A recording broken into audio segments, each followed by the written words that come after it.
The engine air filter in your 2018-2024 Ford Expedition 3.5-liter EcoBoost V6 prevents dirt and debris from entering the engine and turbochargers. A clean filter ensures optimal fuel efficiency and engine performance. Neglecting it can lead to reduced acceleration, poor MPG, and potentially costly turbo repairs.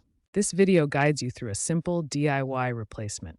Start by opening the hood of your Ford Expedition. Locate the rectangular air filter housing on the passenger side. It's a black plastic box. Identify the clips or latches securing the housing. These are typically metal or plastic.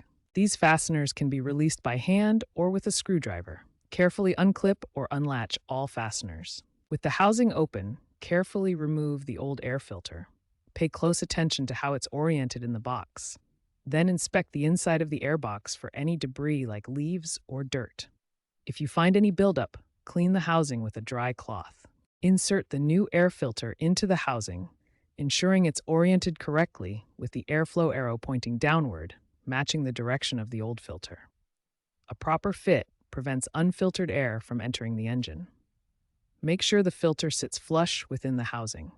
Close the air filter housing and resecure all clips or latches. Ensure they are firmly in place to create an airtight seal. A loose housing can allow unfiltered air to bypass the filter. Ford recommends checking your air filter annually or every 15,000 to 30,000 miles, depending on driving conditions. Dusty environments require more frequent changes.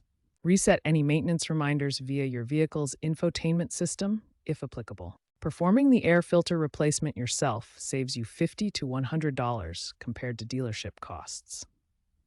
Regularly changing your air filter improves fuel efficiency by 5 to 10% and prevents potential turbocharger damage, saving you hundreds in repair costs over time.